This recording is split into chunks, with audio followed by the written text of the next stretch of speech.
Alasan Asif Ali ngotot pulang ke India tak tertarik berkarir di Indonesia. Asif Ali Pore 24 tahun memutuskan untuk pulang ke kampung halamannya India. Hal itu ia lakukan setelah lamarannya ditolak oleh sang mertua. Diketahui pemuda asal India itu rela datang jauh-jauh ke Indonesia untuk melamar pujaan hatinya, di mana kekasihnya adalah warga Indonesia bernama Syarifah Khairunisa. Ia mengaku bahwa mereka acap kali berkomunikasi via WhatsApp.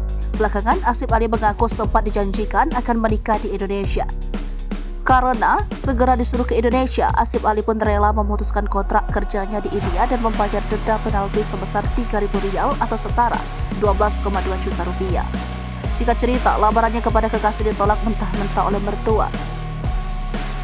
Sempat terkantung-kantung selama 4 hari di bandara tanpa makan. Nasib Ali berubah 180 derajat usai ditolong influencer bernama Akash Elahi. Pemuda India itu terkenal dalam sekejap diundang kolaborasi dengan sejumlah konten kreator hingga warawiri di televisi. Sudah mendapatkan tempat di hati masyarakat, namun ia memutuskan untuk segera pulang ke Indonesia.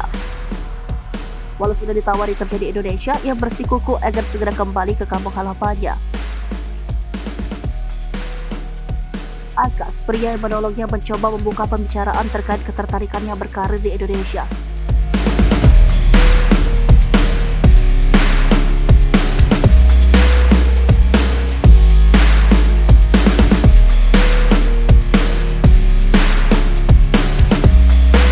Ketika ditanya bila ada yang menawari pekerjaan di Indonesia, apakah tetap memilih pulang ke negara asalnya? Pemuda India itu kekeh tetap pada pendiriannya. Kalau saya tinggal di sini, saya akan merasakan sakit, ucap Asif Ali. Kalau saya tidak jadi menikah nanti, selama di sini akan terus memikirkan dia saja, tambahnya. Jawaban tersebut bikin warganet bersedih.